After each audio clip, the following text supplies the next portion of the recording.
They're all saving one, or most of the Hampshire fielders are saving one. Somerset need one run. It's Edwards to Hildreth. He's there and bowls Hildreth, and he gets the run away through the onside, and Somerset have won. They've won the Royal London One Day Cup. Hello there, you're listening to Always Look on the Bright Side of Life. This is the Somerset Cricket Podcast. Happy New Year. My name is Ian Shepherd. Joining me this evening, I've got Steve Tancock, Dan Kingdom, digital guru for Somerset CCC, Ben Warren, and the voice of cricket on BBC Radio Somerset, Anthony Gibson. Gents, it feels like, well, last year since we were all together, pre-Christmas. Happy New Year, and Happy New Year especially for Tom Abell, who has finally been called up to a full England squad, and he will go off with the white ball side to Bangladesh in the next few weeks. I am slightly worried, though, that he doesn't seem to be getting many runs for the Lions. I think somebody said he's averaging 8, but fully deserved, Gibbo, I would say. Yeah, absolutely. I'm a little bit surprised that he was called up for the ODI side, because he's hardly played any 50-over cricket in the last, nearly 4 years. Nobody's played any 50-over cricket in the last 4 years. I mean, he played one game for England A against South Africa at Worcester. Was it last season, I think? Yeah. He got 4 or 19 or something like that. And prior to that, it was the Lord's final, wasn't it? I think it would have been. Against back in 2019. If you look at his 50-over record, it's not actually... I think he averages 26, something like that. But I just wonder whether it's a signal that they're considering him as a potential successor to Jos Buttler as captain of the white ball side, because his captaincy abilities are very, very widely respected in the game. Talking to people in the upper echelons of the cricket establishment, so that maybe that's a good sign for the future. But I'm really pleased for him. He certainly deserves it, and let's hope that the present run of form is a blip rather than a trend, because we need Tom Abell to be scoring runs in the Championship and in the Blast. I don't think we'll be seeing him in the One Day Cup somehow. No, I don't think we will either. But fully deserved. Not to take away the achievement of getting a full England call up, Steve, but it does seem to me like England's the days of white ball and red ball sides crossing over. It just seems totally gone now. I know they've got to catch up with the FTP from all the hangover from COVID, but it seems like they're playing the one day side are playing in South Africa one day, and then the test side are in New Zealand at the same time, and it just seems that you're almost devaluing international cricket. Yeah, and I think that's universally true. I mean, the Australia-India series doesn't started off in the way you'd hope, and those Australian players came out of the Test series against whoever it was.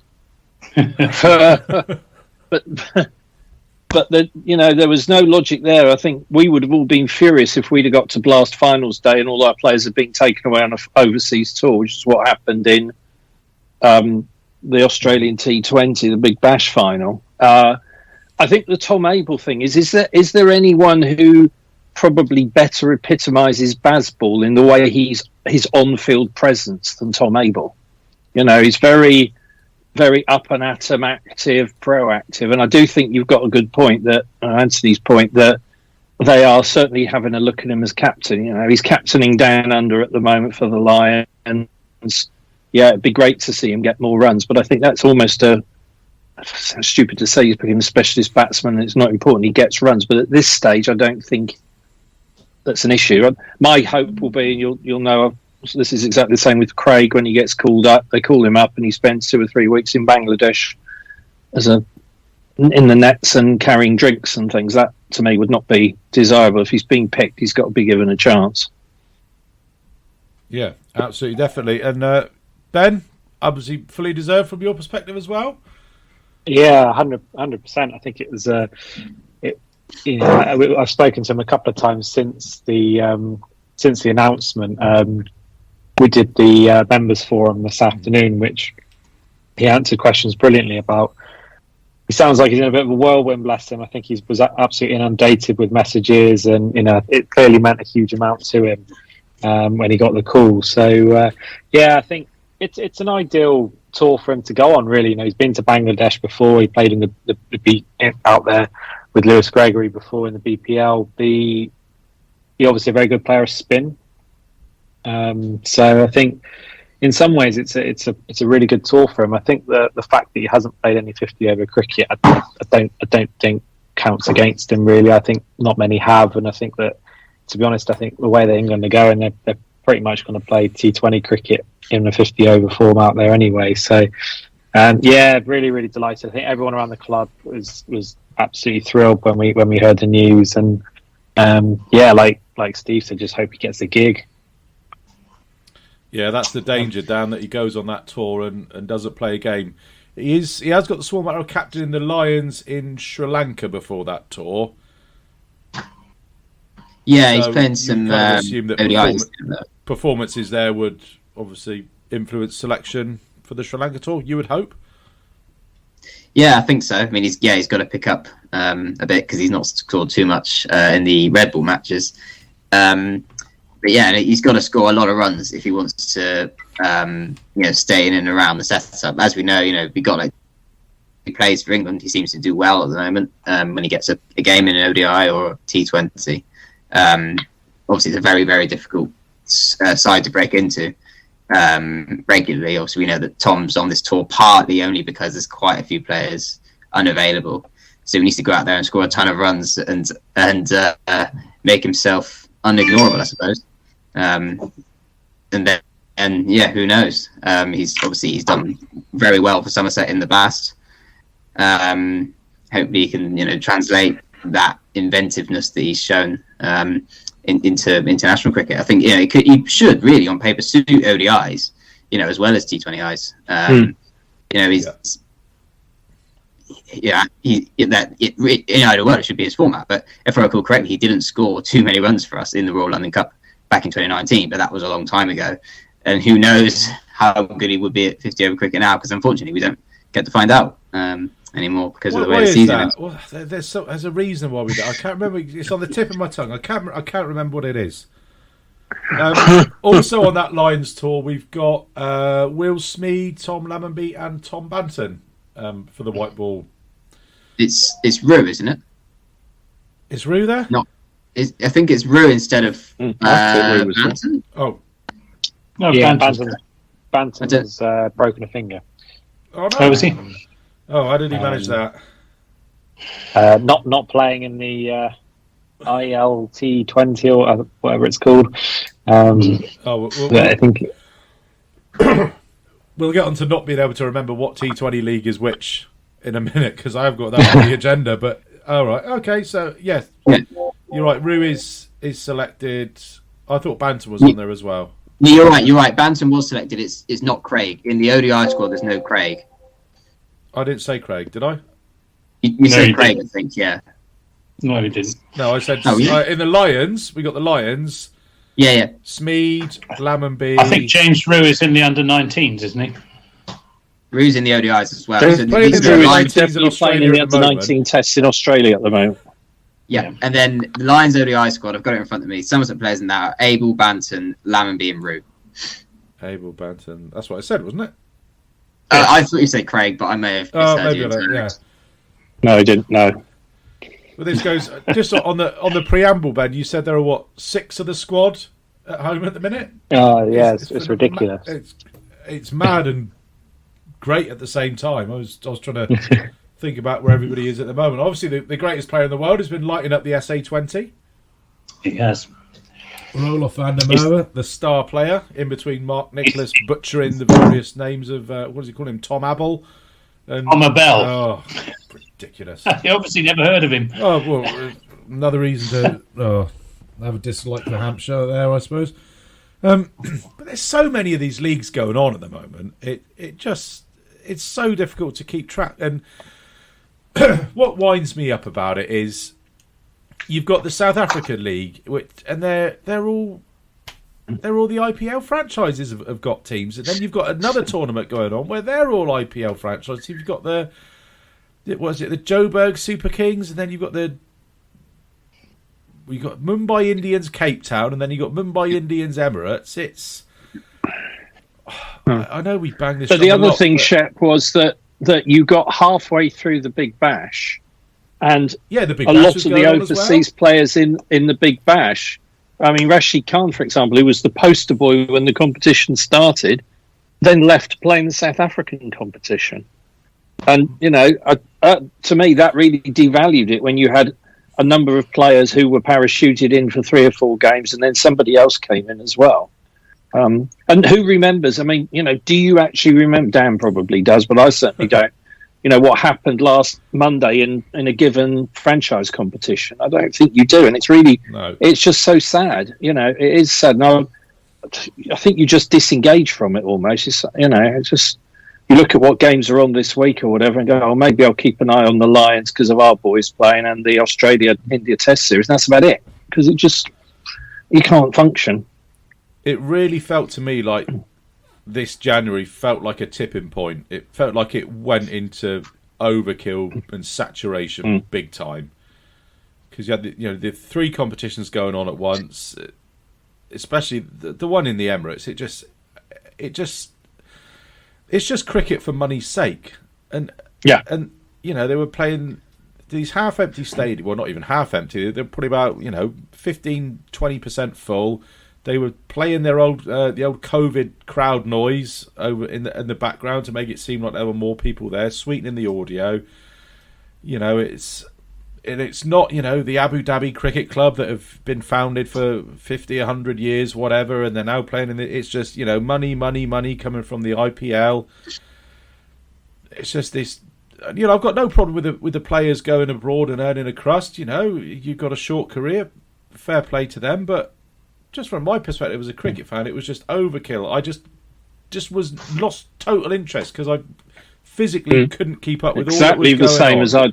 Exactly the same. Couldn't agree more. Yeah. I think let's not forget that these leagues do have, I think most of these leagues have a right to exist. The South Africa, the SA20 is South Africa's main domestic T20 competition. The Bangladesh Premier League, that's their T20 competition. They all have the right to exist, except to some extent the ILT20, as you were saying, is almost entirely pointless. It's basically 6 entirely made up teams. One of the so what the hell is that? What the team that from the desert, it doesn't make any sense, does it? And you got the golf giants who Bantam play for, again, doesn't really make sense. So that's the one which I think is the most pointless, because it was 9 overseas players per team. There was a couple of UAE guys per team, which obviously is a great experience for them. But ultimately, that league was completely meaningless. It was just random combinations of players, playing each other with no real local core. But I think, this month has been mad. January, with the Big Bash and the SA20 and the UAE and the Bangladesh and New Zealand as well, the Super Smash. I think in future they're going to look to have the SA20 at a different time of year. I don't think we'll see this clash again, but obviously there will be more leagues that emerge, and there's the threat of the Major League Cricket in the USA to the Blast supposedly at some point. This year the dates aren't going to clash, but they might in future. So the Caribbean Premier League's round about that same time as well, isn't it? July, August time. The only good thing about the IL20 was that they had David Lloyd and David Gower commentating. On the rare occasions when I watched the SA T20, when Somerset players were hopefully going to feature, I had to turn the sound down off because Kevin bloody Peterson was commentating and Mark Nicholas mispronouncing people's names, and it was just sickening, frankly. The commentary was just dreadful. Well, that's another thing about... you get decent commentary from the Emirates. Well, that's another thing with all these T20 leagues, is the commentators are getting diluted as well. You've got to put up with, as you say, Kevin Peterson, Mark Nicholas, Niall O'Brien, Graham Swan. How have you not gotten a gig, Gibbo? It's absolutely... it's sacrilegious to think that you've not been given... You need to get a better agent. No, it's not my bag, as they say. Oh, come on, Gibbo! The untold wealth. I really cannot get excited about the Quetta Gladiators. Oh, you probably could if they were shoving a few 100,000 rupees in your back pocket. Oh dear! Anything more on this proliferation of franchise leagues and the wind that we're pissing in trying to save first-class cricket and county cricket? No.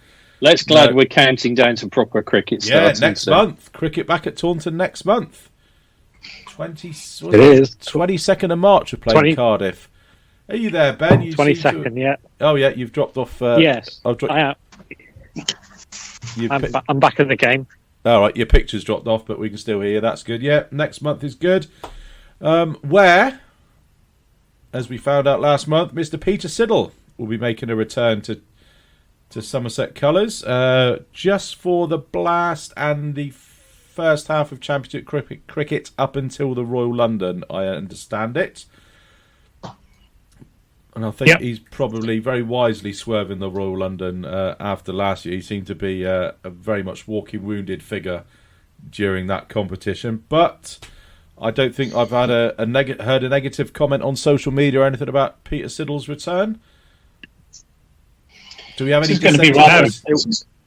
going to be rather an elderly opening attack, isn't it? With Peter Siddle and Jack Brooks. Siddle 38 and Brooks 39. Well, I'm hoping that you're going to throw Craigo in the mix there, and touch wood. I mean, is Craig fit, Ben?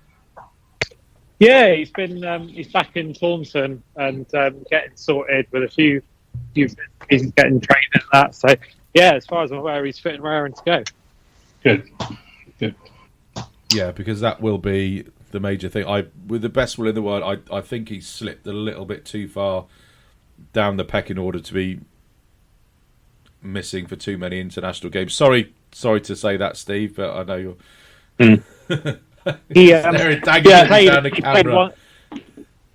He played one game, didn't he, in the ILT20 and took one for 14 or 4 overs. Something like really that. Well yeah. From what I saw. So he's looking good. I think he's going to be keeping Craig fit is going to be the key to whatever we want to do in the Championship this year, because Somerset without Craig are just a totally different beast to what they are with him. Yeah. And the shame is that, as we sit here at the moment, we've got injury concerns over Josh Davey and Lewis from last season as well. So, my old mantra about if you think you've got enough quick bowlers, sign one more. Mm-hmm. Craig Overton is effectively a new signing this season because we're going to have him available. That's got to be a huge plus, hasn't it? And if I had £1 for every time Anthony says on comms we're a better side when Craig leads the attack and the other bowlers respond to that as well, I think that's just a given. I suspect Craig will be very motivated to ensure he doesn't slip too far down that pecking order. And if that's the case, then we're going to be the beneficiaries, aren't we? Because, Yeah. While we're on the subject of Craig, I do hope he's signing a new contract soon, because it is up at the end of the season. Oh, you had to tempt fate, didn't you, Dan? Just had to mention it because it's never too early for Dan to have a contract running out at the end of the season. I'm sure he's just going to wander up to the commentary box and sit next to Harry Everett and inadvertently let it slip that that there's no need to worry.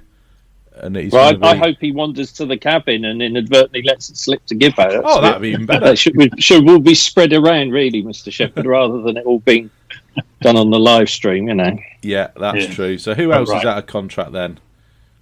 Go on then, Craig's Dan. the main. Gregory. I'm going to test your knowledge. Who's out of contract at the end of the season?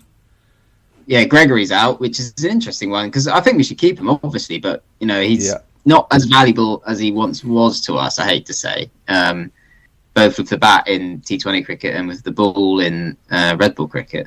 Obviously Bartlett's out, isn't he? Because he only got a 1-year extension. Yeah. He needs a good season. Brooks, obviously, he's on 1-year deals. Steve Davis is obviously on another year. You're good at this, Dan. Keep going.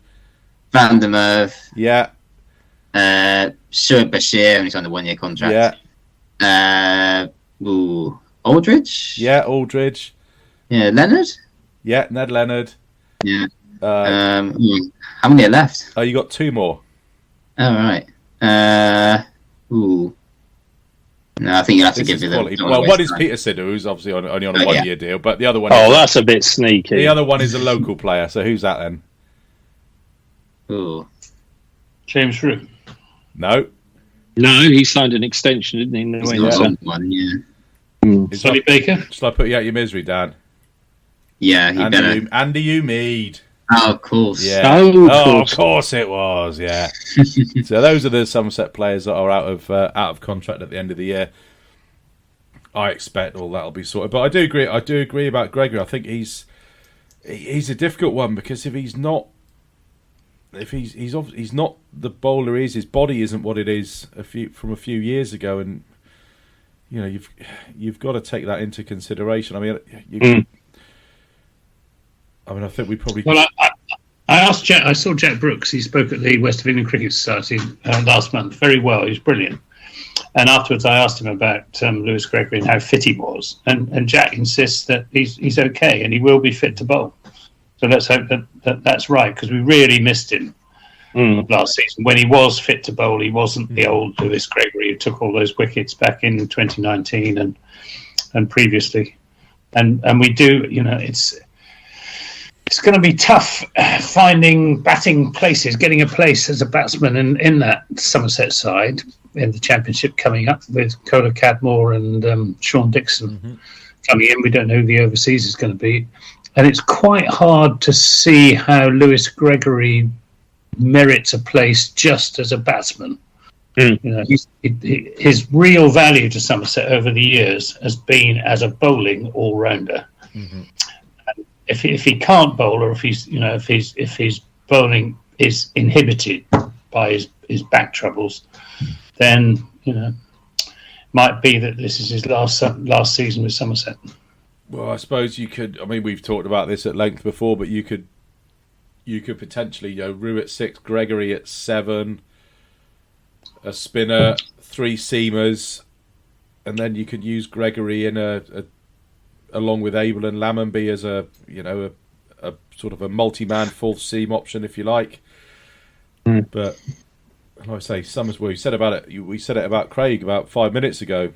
If we've got Lewis fully fit and able to bowl, have 75% of a Championship season bowling at full tilt, that just takes us up again to another level. And I'd love for it to happen, but the history of the last few years. I think at the moment, mindset has got to be, if that happens, it will be a real bonus, as opposed to, I think we've got to plan that it doesn't. See what I mean? And then if it does, you've got upside, haven't you? Yeah. I agree. So we've got 22 and a half minutes in. Should we do a selection, because we always love those? Oh my goodness. Let's just do the bowlers. So first game. First championship game. Are we saying that Overton, Siddle, Davey, Leach are your 4 picks, with Gregory at 7? Because that's what I'm saying. Yeah. Yes. That would be your A list, wouldn't it? Yeah. Yeah. I suppose. Yeah. I wouldn't disagree with that. What's the situation with Sonny Baker? Is he fit to bowl in red ball cricket? Because I'm just worried that the attack, over to Siddle, Davey, and Brooks, all over 30s. We need to bring some of these youngsters through, I think. I think Sonny Baker's really keen on playing first class cricket, but I think it's just dependent on if he can get through the overs and whether his back's fully up to it or not. Yeah. Yeah, it was a shame he didn't get a go at Kent the last game of the season. I think somebody asked him about it at the do and at the end of season do, and he sort of said, I can't remember who it was. Might have been Harry Everett. Asked him, Sonny, how come you didn't play down at Canterbury? He went, well, don't know, I was fit. So that seemed to me would have been an ideal, perfect opportunity to drop him in. We'd already avoided relegation. There was nothing on the game apart from a bit of pride, and it would have given him a nice introduction to red ball cricket. But I suppose we've got quite a few pre-season games looming before the season starts on April the 6th. So I'm sure he'll get a go in at least one or probably all of those warm-up games, given the sort of the way that they rotate the sides during the game. And speaking of Championship cricket, couple of new big rule changes. Well, one quite big change to the rules, playing conditions, whatever you want to call them. We are back down to 5 points for a draw in the Championship, and they've fiddled about with the bonus points as well, so they now start at 250 rather than 200. I think that's a good thing. I think it was probably too many draws last year. It seemed a bit. I mean, who were the major beneficiaries of that? It was Hampshire, wasn't it? They didn't win a lot of games. So, yeah. They didn't seem to win a lot of games, but they drew quite a few of them and ended up finishing second. I've not seen many negative comments about it. No, I think it's very sensible. Very sensible. I just, from a Somerset perspective, though, we haven't exactly been harvesting a rich harvest of batting points in recent seasons. No. So moving the bar higher doesn't help, does exactly. I'm not sure how many batting points we're going to come out with if you don't get one until you've got 250. But no, I think in principle it's a very good move, and it may help to sort of counteract the impact of the Kookaburra ball for those sort of mid-season, which will make life more difficult for the bowlers. Yeah, and the batsmen will have to work harder for their bonus points, so that balances it out. So the Kookaburra ball is being used in 2 rounds in the middle of summer. We are using it home against Notts, the game that starts on Sunday, June the 25th. And then we're using it again on the another home game against Hampshire that starts on Monday, July the 10th. The only thing I would say about tinkering around with the draw points is we always seem to do it in reaction to what's going on with the England team. So the England team were getting bowled out for fun, left, right and centre, and then all of a sudden it's right, or more points for a draw to encourage more, stoic defensive technical batting. And now England are, thrashing it everywhere and Bazballing it to Kingdom Come. It's like, oh, no matter, we'll change it back now. So that's the only thing. It can be a little bit reactionary to the climate of the England team rather than thinking what is actually best for Championship cricket. Has there been much reaction at the club to that one, Ben? Not really. I think they're very much on the on the radar. I spoke to Tom Abell about it actually this afternoon, and he said that they're aware of it, but nothing too major in terms of their preparation at this stage. I think it's how they'll treat how aggressive they play. That's the key. Yeah, I always thought that would be the case. So yeah, But I'd like to see them bat a lot more aggressively this coming season than they have done in the last couple of seasons. I think they've been timid too often. I shall note that down, Mr. Gibson, and then I shall inform you. I want to see the likes of Kohler, Cadmore, and Bartlett and Banton going out there and playing their shots, looking to dominate, not just trying to grind out a solid 50. We need to take charge. We've got some talented batsmen, and they need to show what they can do. I think that's what we'll get. I think Bazball will inspire them, and I think Bazball will make them realise that it is possible to, free yourself and be yourself and play your shots. And I think, and not be caught in two minds. I think we get caught in two minds sometimes as well. I think they need to just free their minds, play their natural way. Most of our guys are white ball hitters, a bit like the England team. So we might lose a few games doing that, but we'll certainly win a few, I'd like to think. But that's got to come from the coaches, hasn't it? Because that's where, you listen to the England players, you read stuff they've said, that's what's coming from McCullum and Stokes.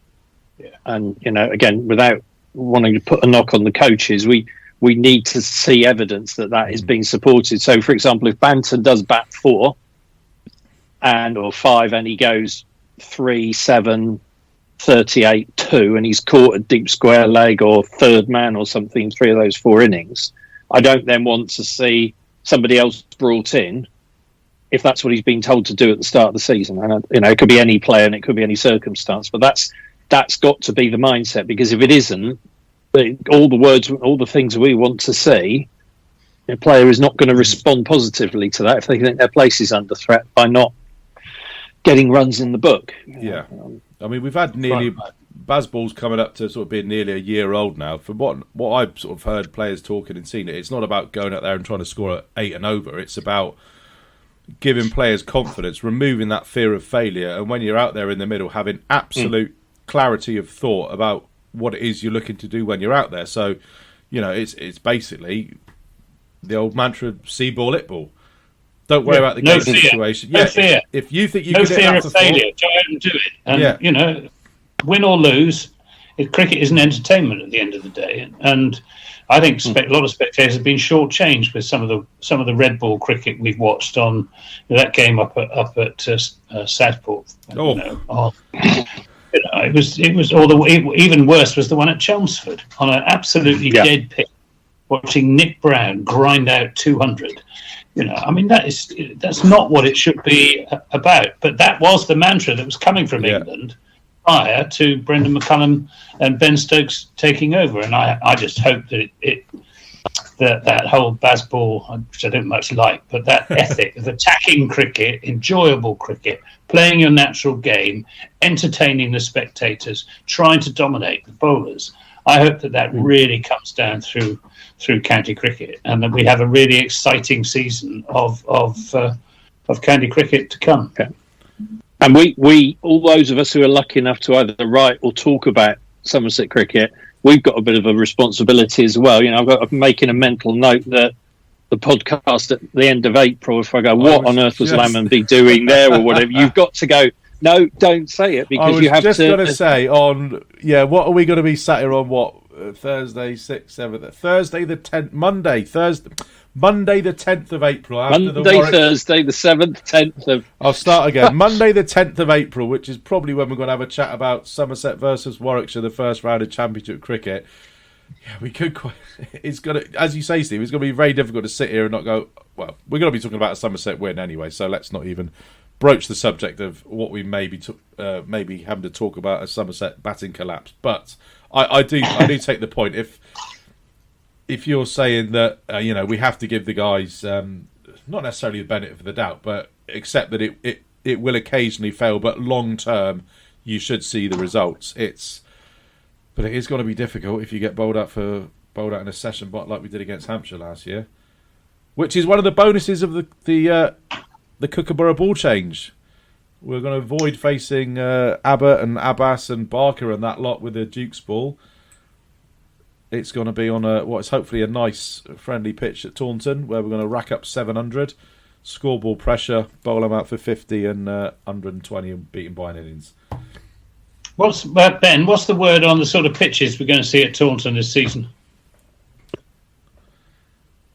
Well, it's a really interesting one. It's a really, really interesting one, because I think that's a really crucial element to how they're going to play their season. If they can get the pitches right, I think the key is they've got to take 20 wickets, haven't they? And they've got to find a way of taking 20 wickets. And I think it's unlikely that they're going to be able to do that with spin. It looks like obviously Jack's going to be pretty unavailable for at least the first part of the season. So I think they're going to need to produce pitches that have got assistance for the seam bowlers. And if they can get Craig Overton, if they can get Peter Siddle, there may well be additional names to that list that we haven't spoken about, or youngsters coming through that are going to provide the goods. But be very interesting to see for sure. Yeah, I think plenty of grass on them. Plenty of grass on the pitches. Nice firm underneath. Yeah, bit of carry. Bit of pace. The pitches in 2022 were a lot better than they were in 2021. I thought. I still remember that game against Leicester. Gibbo, you and terrible. Sat there, talking. Oh my goodness! Oh, I can see a sheep up on the Quantox. A pigeon's just flown past the window, and it's another dot. Was it? We've got 175 for Leicestershire. What's he called? Harry Dearden, was it him? Yeah, that's it. Yeah. I think a load of them did. Yeah, it was. That was painful, but hopefully no more. So as somebody, a wag, put on Twitch, I'm going to call it a wag, show my not age, who calls somebody a wag, but we have lost a banger and gained a burger. You see what they did there? I'm not taking credit for that one. Very good. James Berger is the new assistant coach and batting coach replacing Lachlan Stevens, who's no longer with Somerset due to sort of family and personal reasons, but comes with quite a pedigree and pretty well recommended. He's currently, is he the head coach or assistant coach of the Scottish national team? Head coach, I think. Yeah, so it's good to see that he feels that his next progression isn't to go to try and become head coach of a bigger associate nation or go off into franchise cricket. That Somerset have managed to put together a good package and attract somebody by all accounts and comments about him on social media. He's a pretty good guy and a very good coach. Yeah. Good signing, I think.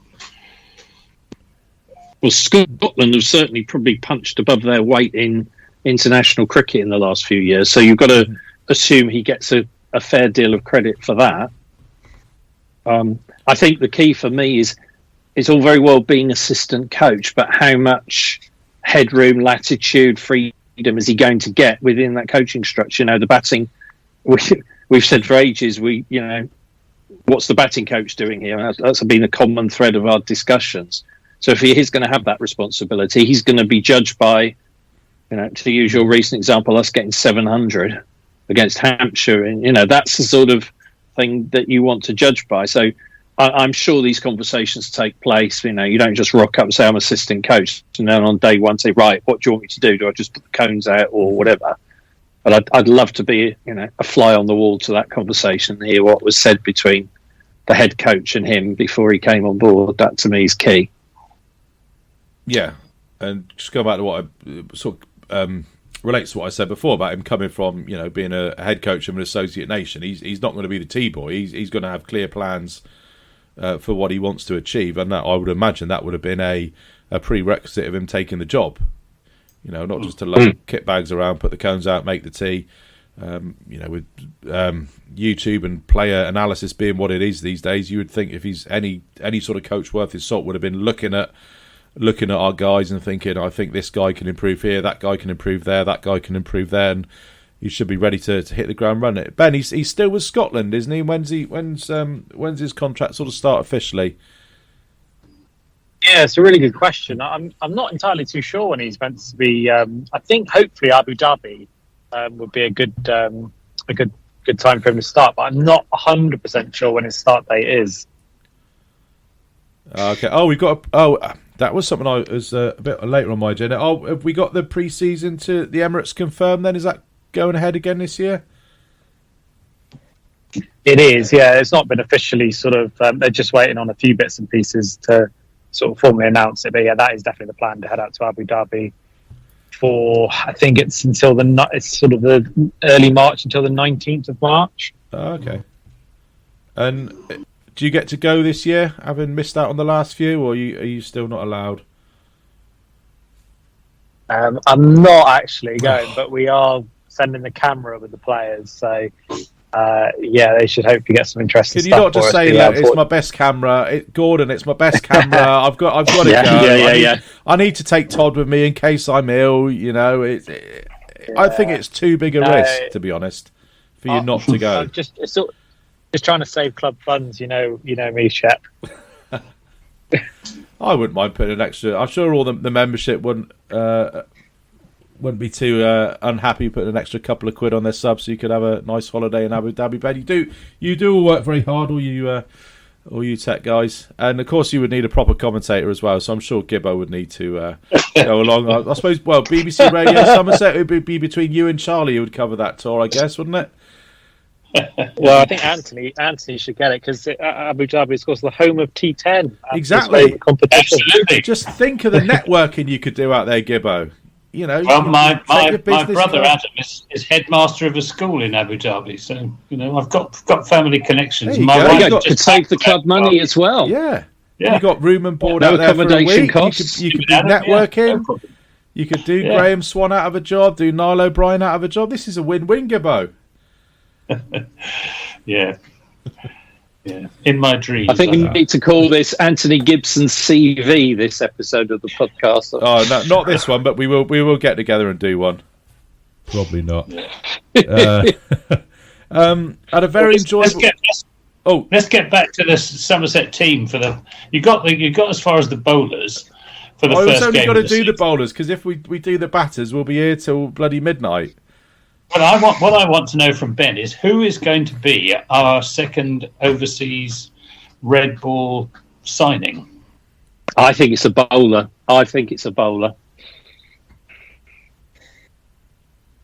We're all watching What about- the screen. come on, waiting. Ben. Ben's on mute. Ben is tactically on I couldn't mute. possibly comment. However, I would keep an eye out over the next week or so for some information on that front. But I cannot. All you say tease, what's- Warren, you tease. Do you know Bowler what? or batsman? Bowler or batsman? I think you guys have got a fair idea of where the gap is. Oh. Bowler. Bowler. Well, Yeah. I think that's right. this right. leads into what I was going to talk about. The Members' Day up at Taunton on the 22nd. Was it 22nd of January? A couple of weeks ago. It was very enjoyable. It started off with Gordon Hollins standing up there in the county room and announcing pretty much what Ben has just done there to say, keep your eyes peeled on social media because we'll be announcing an overseas signing in the next couple of weeks. And I don't know if this was intentional or not, but on the dressing room tour, in Imam ul Haq's spot, which is obviously going to be vacated for we presume it's going to be vacated for the start of this season. Peter Siddle's name badge was just lying on the bench there, ready to be put back in. So there was a little bit of a clue there. I'm not sure if that was intentional or not, but that was a great day. Getting to go on the dressing room tour, that was pretty special. You got the Spencer Bishop special. Yeah, Spencer's jokes aren't getting any better, but it's still very enjoyable. Yeah, I kept getting told off for touching stuff. It's like, well, anybody who's playing, if you're in a dressing room and there's bats about, you keep picking them out. It's like, put it down. But I did get to touch Roelof's helmet, so I was very very happy with that. There you go. Creating lasting memories. Absolutely. Yeah, it was. I can't believe how many bats they've got. I mean, Tom Abell must be on the other. He's probably got 3 or 4 with him on the other side of the world. There's like 4 or 5 Millie-Champion Halls just sat in his locker there. You're thinking, they're going to miss one, are they? Is he going to miss one? Probably not. But then it would have been getting it out. Tom Abell would know exactly. I tell you, he probably can differentiate each bat just by looking at it as well. So. Yeah, but it was very good. Players, the home dressing room is very nice. The away dressing room is functional. Should we call it that? It's literally just like any council swimming pool you've been in. Just bare tile floors, bare benches, pegs, tiny little TV for the YouTube stream, and that's about it. But yeah, the players' dressing room was very nice. They all had all the new players had their booths. I think Sean Dixon has gone where James Hildreth was. They haven't actually got enough of the proper booths for Shoaib Bashir to have his own booth yet, so he's just kind of got a sign written above a chair. He's not got one of those nice booths with the lockers at top and bottom. Just a phenomenal amount of kit and a phenomenal amount of mess. And that was in January, so God knows what it's going to be like come September.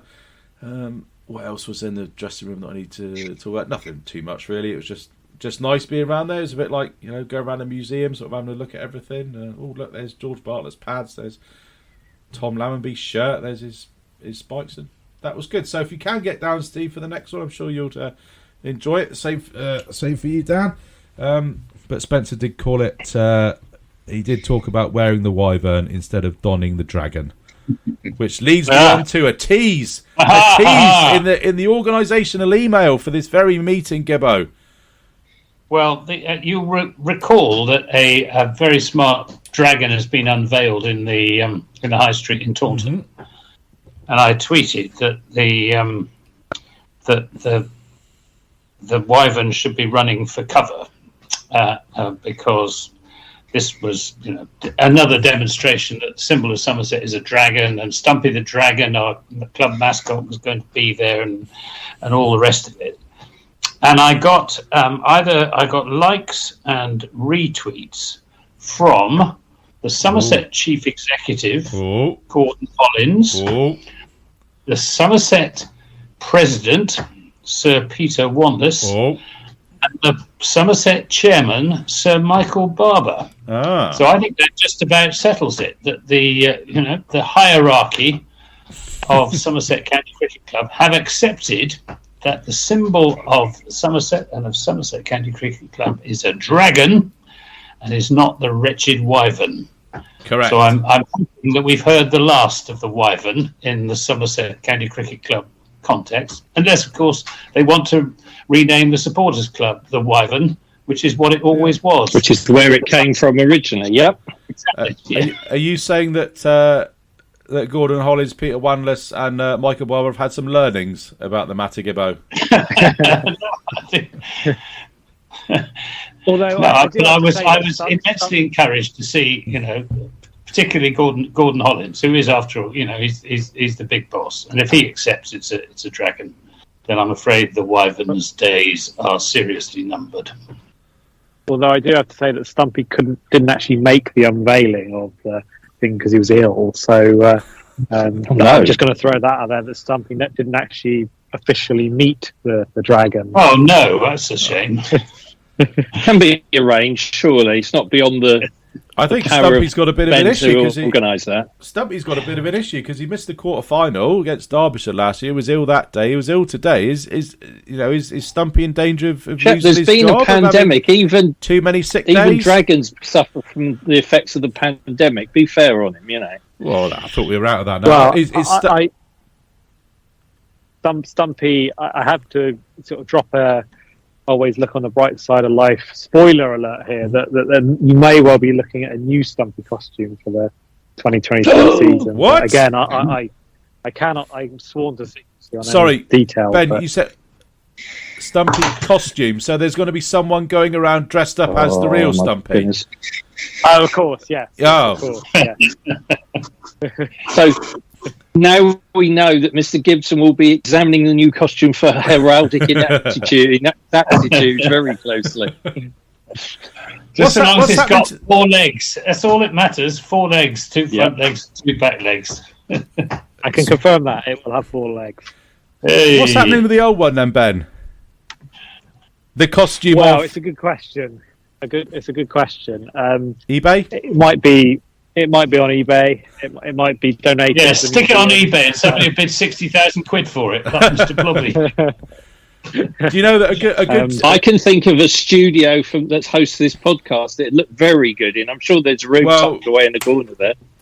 Bless her, my little girl. I don't know if you can see that. She absolutely loves Stumpy. So if I was able to find its way to the Roelof and the Merva Pavilion, I'll be in daddy points for the rest of my life. But a good trick I don't know if you knew this. A good trick for getting stuff on eBay is to look for it sort of misspelt or wrongly listed.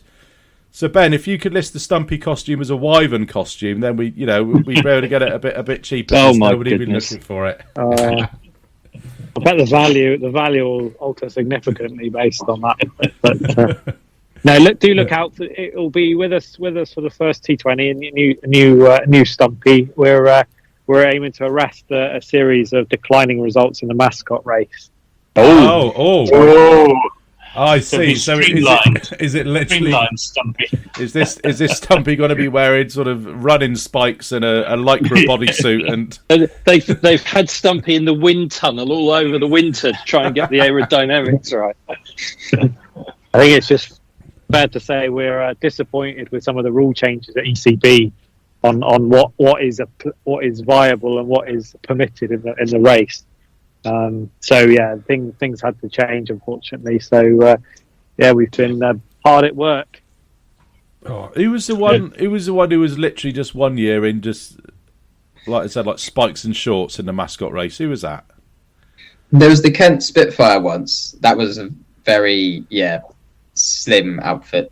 I think was that the one that was disqualified. I think the Kent Spitfire won it 1 year, but was also disqualified from winning it another year as well, from memory. Oh, I don't know.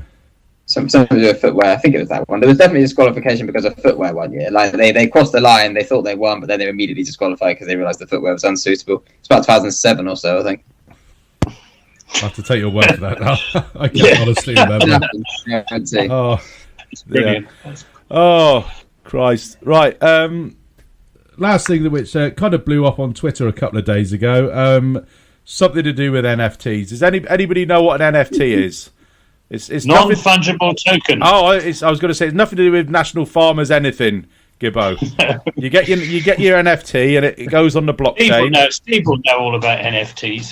He'd be the expert on this.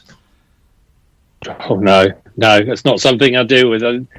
I presume it's some sort of cashless currency. I could go on for another hour about the experience at the Italian Grand Prix Milan last year. We had to buy tokens to get drinks, etc. So that was my bad experience with that sort of organisation. But beyond that, no, it's not something that us chartered accountants have to deal with. Right, Dan, are you going to tell us what NFTs are? Isn't it? It's something like football stickers in a computer on a blockchain. Yeah. You got a thing on the blockchain. Yep. Yeah. They're unique. They're like a unique bit of code on the blockchain, I think, with a unique identifier, and you could buy digital. Like the famous ones were those apes, weren't they? They were quite big a few months ago. You see people on Twitter with ape profile pictures. So I'm guessing the Somerset ones will be. I think they're players, are they? I didn't really see, but. It's all a load of rubbish, in my opinion, and it's a big scam. It's bad for the environment. These aren't bad. These aren't bad for the environment. I'd say it's a different blockchain or something. No, they're the ones, the company that use the ICC and IPL licensing. So it's interesting. As I say, I don't claim to be an expert on NFTs myself, but we've done our due diligence and worked with all the other counties on this. I think some haven't announced, but they will be. It'll be really interesting. I think there's some really interesting kind of concepts around it.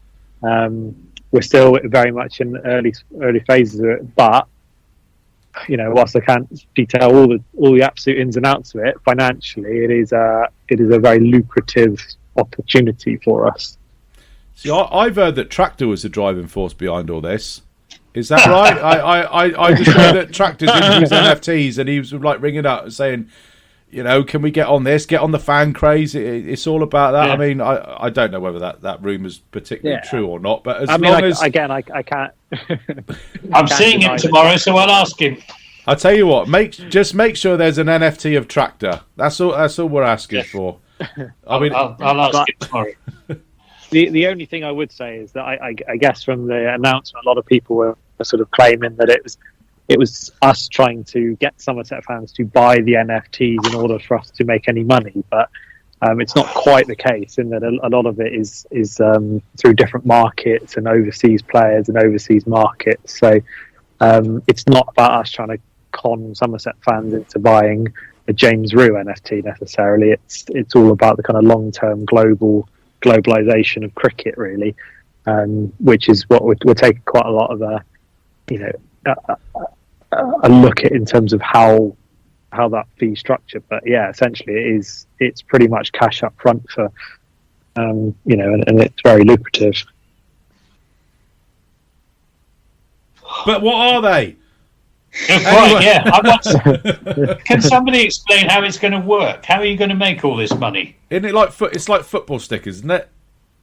Well, yeah. I mean, it's trading of digitized assets essentially. So it's but if you go onto the ICC, if you go onto the Fan Craze website, you can buy like a Sachin Tendulkar boundary for like $50,000. I think that's the highest rated. Buy a Sachin Tendulkar token. Boundary. Yeah. Well, I can clip of him hitting a 4. Yeah. But I can watch that for free on YouTube. Yeah, but you don't. Does he get to come around my house and he has to like sit on a chair and I say, I'll just wake up and go, Sachin, can you just cover drive that one, and then he just got to go back to you. But anyway, we've talked enough about NFT. What's going on at the ground? February the 24th is Staff Force Day. So that's it's basically everybody get together at the county ground. It'll be all the Somerset staff and I guess willing volunteers to come along and give the old Cooper Associates county ground a lick of paint here and there and demolish Gibbo's cabin and build the extra story on top of the Botham stand. But yeah, the wretched cabin is still there. It's still there, yeah. Still standing there. But I guess that's. I hope to sort of any members or volunteers you just want to pop along, Ben. I saw a story about it on the website. It looks a good little innovation and a good, I suppose, a good chance to catch up before the season starts. Yeah, and lunch and refreshments will be provided. So if anyone wants to come and help out, bit of team building, bit of getting to know people, they're more than welcome. What day was that? Was that February the 24th? That's a Friday, isn't it? Yeah, sounds about right. Yeah. Oh, I'm doing something that day. Else I probably would have come up. What else have we got to do? A couple of listeners' questions. First ones of the season. We only had a couple in, so we'll quickly rattle through these. Mike Unwin has asked, what suggestions would you make and pass on to the club via Ben for celebrating the 150th anniversary in 2025? For example, asking every local club who celebrated their 150th anniversary to the club, etc. Next year, 18th of August 2025, will mark the 150th year of the club, 150th birthday. Is there anything in the pipeline yet, Ben, or are we still a bit early for that? No. We've already actually been having internal meetings about it, and big part of Sir Michael Barber's remit is to make that event the best it possibly can be across the year. We've engaged with the museum already about how we can liaise with those guys, and I think plans are sort of very much in place to make it a very special year. Good stuff. Let's hope the 150th anniversary is the first anniversary of winning the county championship.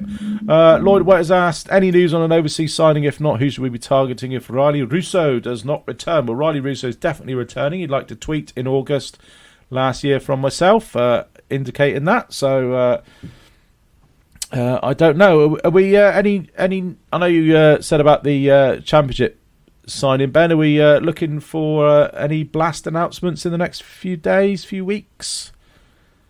I think it's fair to say that the news over the next few days will also encompass the blast. Oh, you little tease! Oh, he's sat there going, I know it is, but I can't tell you. Oh, so bloody annoying. Riley Rousseau has rather reverted to type, hasn't he? Is he? What? That he's no Baba Azam or Chris Gale, and he'd struggle to get into a first-choice Somerset team. Yeah. I think he's averaging 18 in the SA 20. Oh, he's saving it all. That's right. He's saving all his runs. Saving it for us. Last one from Neil about the points changes in the county championship. I think we've given that a good chat about. One thing from me, Max Waller testimonial year. South Devon CC versus Somerset CCC. That's on the 15th of June, 2023. We're going to play him in a T20, and don't want the result to be a foregone conclusion, but I think they might just have the beating of us on that day. But everyone's invited to that one. More details of that will be forthcoming. But 15th of June, if you want to have a little look at what Chris Gale did down at South Devon, which is 8 years ago now. Bloody hell, is it that long? Just whacking Chris Gale South Devon on YouTube. That's all from me. What have we done? We've done Tom Abell. We've done all that. Gents, do we have any other business? No, I've got the small matter of a Merseyside derby to get upset about any time now, so I'll go off to that. Thank you. Is that kicking off now, is it? Yeah. Oh, Ben, you'll be looking to get onto that one as well, I think, won't you? Yeah. Not looking forward to it, but yeah. No. I'm gonna go. But just so you know, it wasn't that I swerved it to be on this. I didn't have a ticket for tonight, so anyone who accuses me of only being a fair weather supporter, I've been there much of the season, but not tonight. I couldn't get a ticket. So. That's a shame. Gibbo, Dan, anything from yourselves? No. Looking forward to the season. Yeah, definitely. Absolutely. It's next month. It's going to be around soon. Gents, pleasure as always. Probably catch up in about a month or so, or maybe sooner if we have some earth-shattering news. Like Gordon Hollins tweeting, I was wrong all along. It's actually a bloody dragon. He's just done that anyway. That's true. All right. Good night, fellas. Catch up with you soon. Cheers, Thanks, all. guys. Thanks, Shep. Guys.